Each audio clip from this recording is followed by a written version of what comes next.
Azaroaren 23tik abenduaren 3 bitartean Euskaraldia 11 egun euskaraz ekimena egingo dugu Euskal Herri osoan. Euskaraldia ariketa soziala izango da. Euskararen erabilera areagotzeko, inertziak astintzeko eta herritarron eguneroko harremanetan hizkuntza ohiturak aldatzeko ariketa sozial eta kolektiboa. Baina zein izango da ariketa? Hasi aurretik galdera batzuk egingo dizkizut. Zure ingurukoekin zein hizkuntzatan aritzen zara? Senide, lagun, lankide eta herrikideekin zein da erabiltzen duzun hizkuntza? Badakizu zure inguruan zenbat lagunek ulertzen duten euskara? Uste duzuna baino jende gehiagorekin egin dezakezu euskaraz. Noiz egingo da Euskaraldia?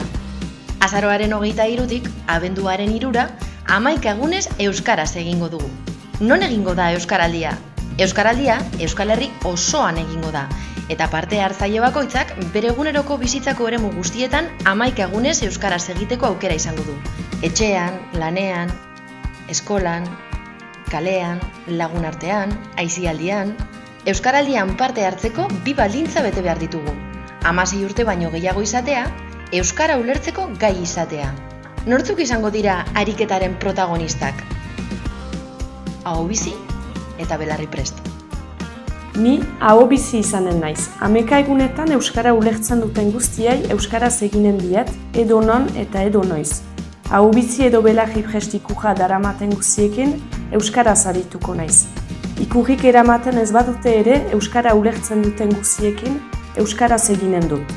Batzuetan ez dut jakingo parean dudanak euskara ulertzen duen. Ezagutzen ez ditudan guztiei ere euskaraz eginen diet lehen hitza. Gerta daiteke solaskideak euskaraz zein erdaraz erantzutea. Berdin dio, ulertzen balin badu euskaraz eginen diot. 11 egunetan aho bizi ikurra eramango dut gainean. Ni belarri prest izango naiz. 11 egunetan nirekin euskaraz hitz egitera gonbidatuko ditut mintzakideak. Elkarrizketaren edo egoeraren arabera, nik euskaraz edo erderaz erantzungo dut, baina niri beti euskaraz hitz egiteko eskatuko diet ingurukoi. Euskaraz ulertzen dut eta. Nik ere 11 egunetan belarri prest ikurra eramango dut soinean.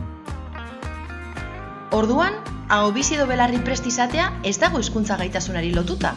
Ez, euskaraz ondo moldatzen den herritarra belarri prest izan daiteke, eta aldiz, euskaraz ondo moldatzeko bidean dagoenak aho bizi izatea erabaki dezake. Ariketa da gakoa. 11 egunez ulertzen duten guztiei euskaraz egiteko prest eta gogoz altzaude? Hala bada, aho bizi izan zaitezke. Horretarako zailtasunak aurre ikusten dituzu eta askorekin euskaraz egin arren beste batzuekin erdaraz jarraituko duzu? Orduan, belarri prest izan zaitezke eta aho bizi direnei babesa emango diezu. 2 rolak dira garrantzitsuak eta beharrezkoak, zeuk erabaki. Izen ematea, irailaren 20tik aurrera euskaraldia.eus atarian edo herriko euskaraldia batzordearen bidez. Euskaraldia 11 egun euskaraz.